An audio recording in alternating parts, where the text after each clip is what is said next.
Well, hey, good afternoon, everybody. Pastor Mark with you here, coming at you live from Coriopolis, Pennsylvania. Good to see y'all today. Hope you're doing well. Day 27 of doing the midday with Mark. You heard me right. 27 of these. 27. 27. I guess I never thought I would do 27 of these, but here we are. Here we are. This is where we're at. Corona Land. Welcome. Welcome to Corona Land. If you never joined me for one of these, glad you're here.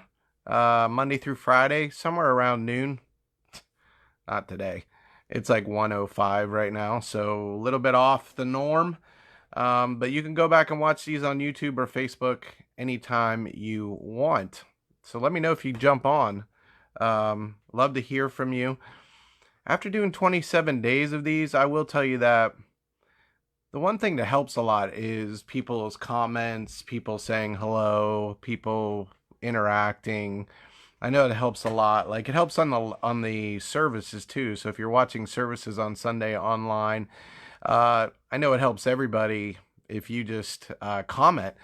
And maybe some of you are streaming it to your TV and you don't think you can comment or interact on a Sunday morning, but just pick up your phone or use a different device while you're using that one device to stream it to your TV.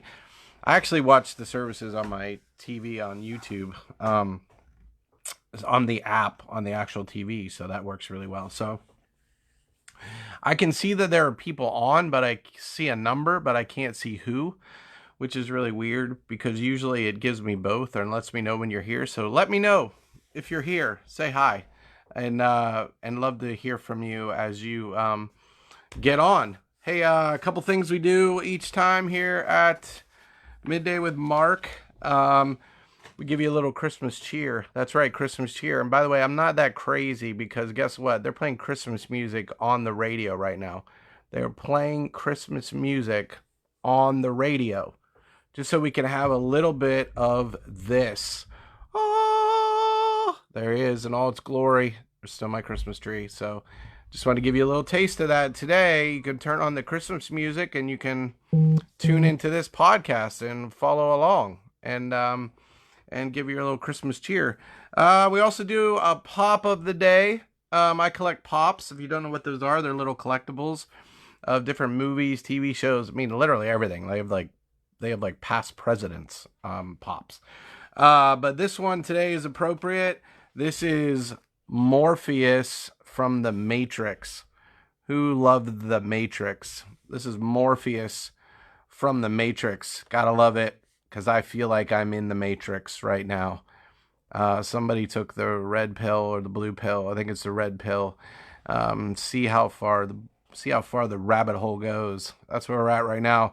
So this is Morpheus from The Matrix. How many of you love that movie? It was a great movie, great series of movies. Got kind of weird at the end, but way ahead of its time. Way ahead of its time.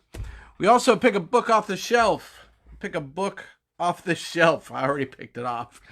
Couldn't fake that. So today we picked a book off the shelf. People ask about all these books, so we thought we'd share a little bit from a book each day. Today's book is called The Desire of the Everlasting Hills. It's by a guy named Thomas Cahill. He is a historian, and this is a national bestseller. He also wrote a great book called The Gift of the Jews, about how much the Jews have impacted our world for good. Pretty amazing. Our law, medicine, morality, all this stuff.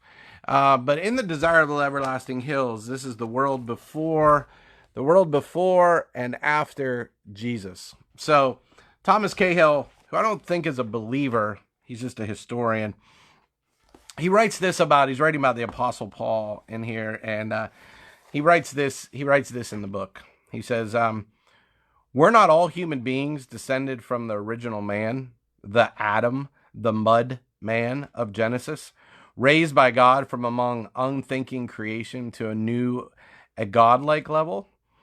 And did not all descend because of his disobedience to the bent and broken world beyond the gates of paradise, the world of disease? We all know about that one right now. The world of disease, death, and disharmony, the world that we all inhabit? Did not Jesus, by his resurrection, by this startling proof of life beyond death, set this process of decay going in the opposite direction? Did he not, in effect, by his resurrection and the promise of ours, reinstitute the creation? Is he not, therefore, the new Adam? And are we not the new creation? Thomas Cahill is talking a little bit about Paul's theology, Paul's belief, desire of the everlasting hills. But I love what he writes is that Jesus started everything working backwards. So the decay that we were all in, the decay because of sin, Jesus in his resurrection started everything working backwards. And yes, we still deal with disease, obviously, decay, sin, all kinds of things. Hi, Mike. We deal with all of that stuff, but all of that stuff has been put on notice that it has an expiration date now. And so Jesus started everything working backwards, and his kingdom will eventually come. Amen and amen. His kingdom will come, and there will be no more tears. There will be no pain, no more disease, for the old things have passed away, and the new has come. So, a little bit from Desire of the Everlasting Hills by Thomas Cahill. All right, so we are in Nehemiah. We're doing a study really quick in Nehemiah. Today's a pretty quick jaunt. But we're on part four of Nehemiah in this series. And I titled this little tidbit today called Home Field. You hear about home field advantage. You hear about like our house, like taking care of our house. Hello, Dean. Taking care of our house, and you gotta work on who protects this house. You know, football players, like, who protects this house, and who takes care of this house. Well, today's kind of around that. It's called home field. Maybe it's home field advantage. But by the way, today is the NFL draft, isn't it? Today's the NFL draft, round 1. Steelers don't have a pick. Who's going first? Who's going first pick? I haven't really been paying attention, but who's going first pick? So we started off day 1 of Nehemiah. Nehemiah starts with a broken heart.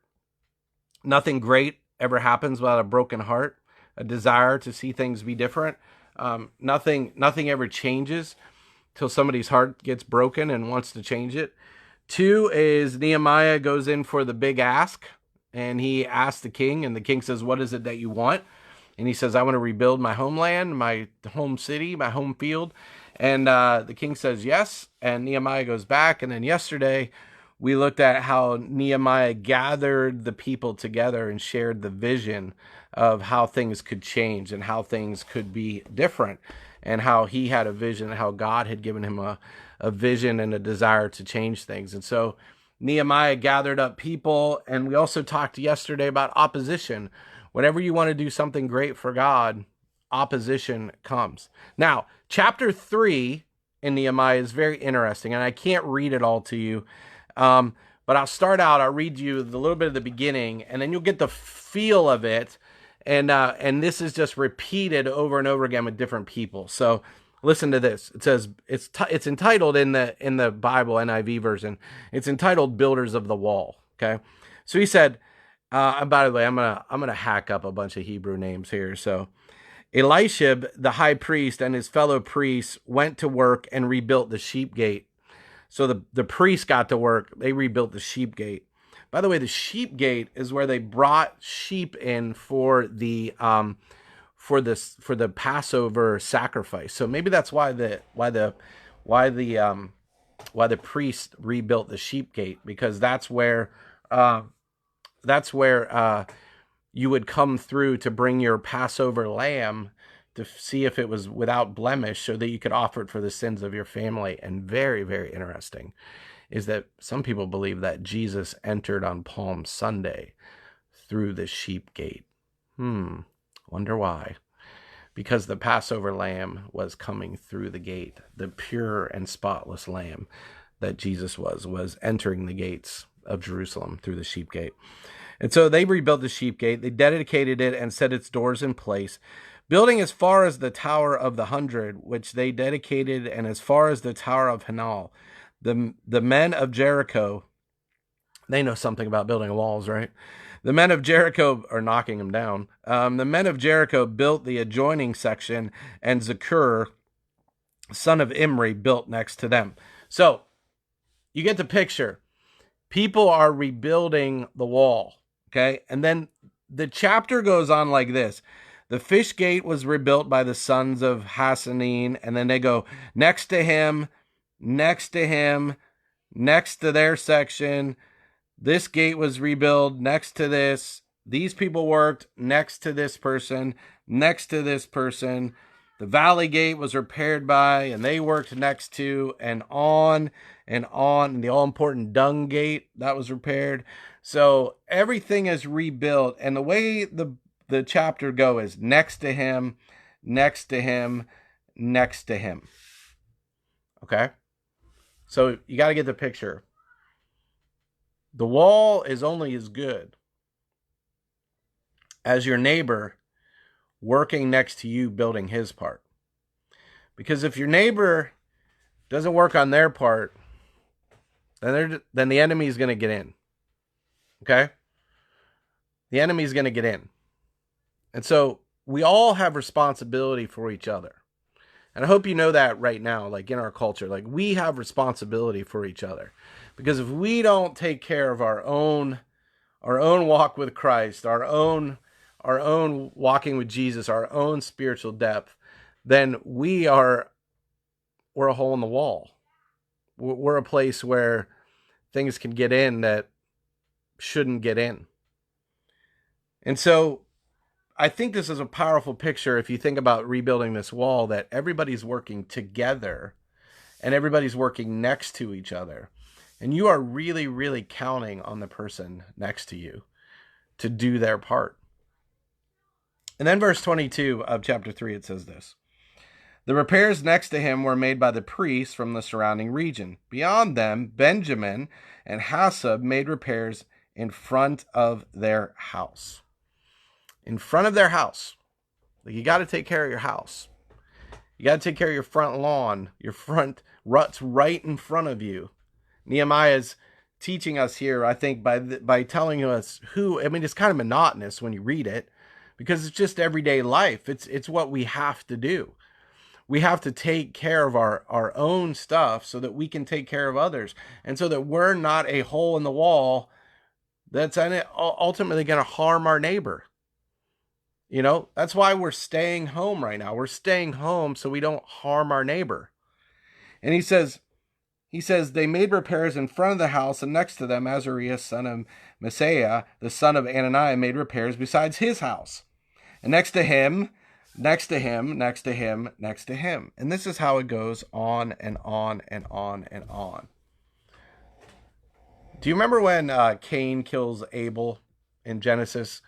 And God comes to Cain and says, "Where's your brother?" And he goes, "I don't know. Am I my brother's keeper? Am I my brother's keeper?" And the answer is yes. Yes, you are your brother's keeper. And one of the ways that you are your brother's keeper is to get your stuff together, for lack of a better word. So to get your stuff together so that you can actually help your neighbor, and you're not a hole in the wall. You're not a hole in the defense. You're not a breach in the wall. But see, the problem is when the wall has breaches all through it, then the enemy gets in all kinds of different places. I hope during this time, I know I have been, you've been able to look at your little piece of the wall. Your little section that God's given you, your front yard, your home field, and ask yourself, what needs to change here? What do we need to change here? What needs work here? Because you got a lot of time to think about it. You got a lot of time to consider what should be different, what is good, what is pure, isn't that what Paul tells us to do? Like, set your minds on whatever is pure and lovely and good and righteous. And and is of God. And maybe during this time you've been able to refocus on what's right in front of you. What's your part of the wall? I mean, Nehemiah, they're eventually going to get this wall rebuilt. And when they get this wall rebuilt, it's going to be a source of pride and protection, as we've been talking about. So maybe we're going to rebuild some things in America. That's why we chose Nehemiah, is that it's time to rebuild. A lot of things have been torn down, and it's time to rebuild. And it's time to rebuild better than it was. And it starts by rebuilding what's right in front of you. What God has given, your little piece of the wall, what he has given. And I'm sure when you have got your piece of the wall shored up, that you will help your neighbor build his too. I think that's the goal of it, is to get your piece together so that you can help others. You know, it's that old thing about put your mask on first, put your oxygen mask on first so that you can then help others put on theirs. And so I read through Nehemiah chapter 3 if you want to see how they each worked side by side. And on tomorrow, we're going to talk about more about how they worked and some opposition and different things that happened. So glad you've been with me. I pray that you're rebuilding your little piece of the wall right now. I pray that during these days, which has been over a month, you've rebuilt some things, maybe in your own family. Maybe you've rebuilt some things with your children. Maybe you rebuilt some things with your spouse. Maybe you rebuilt some things with friends. Maybe you've rebuilt spiritually. Maybe you rebuilt some things with Jesus over the last month. Maybe there's some work that need to be done there, and you hadn't given that much attention, and that part of the wall in your life needed some work. So that's my prayer for you. I hope you're all doing well. Hang in there. As always, if you have any needs, please don't hesitate to let me know. Love to see you join us at the River Church on Sunday online. You can find us on YouTube and on Facebook on the River Franklin Park. Or you can join us tonight. If you're a guy, listen to this. You can join us. We have a men's group tonight on Zoom, 6 o'clock. Love to have you be a part of that. 6 o'clock, just DM me if you need login information. And I'll see you later tonight, maybe, or I'll see you on Sunday or Friday. Come back tomorrow, right around noon, hopefully. Take care, y'all. Peace. God's blessing on you. Stay safe. Stay home. Faith over fear. Peace out. Hustle out. I don't know. Something like that. Bye.